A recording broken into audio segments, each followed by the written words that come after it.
দেশের প্রাক্তন প্রধানমন্ত্রী ডক্টর মনমোহন সিংয়ের মৃত্যুতে ভারতবর্ষের রাজনীতিতে যে শূন্যতা তৈরি হলো সেটাকে পূরণ করা অত্যন্ত দুঃসাধ্যকর হয়ে উঠবে।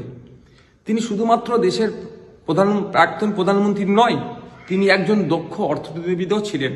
দেশ আজকে একজন সিনিয়র মোস্ট পলিটিশিয়ান এবং সাথে সাথে একজন দক্ষ অর্থনীতিবিদকেও হারালো।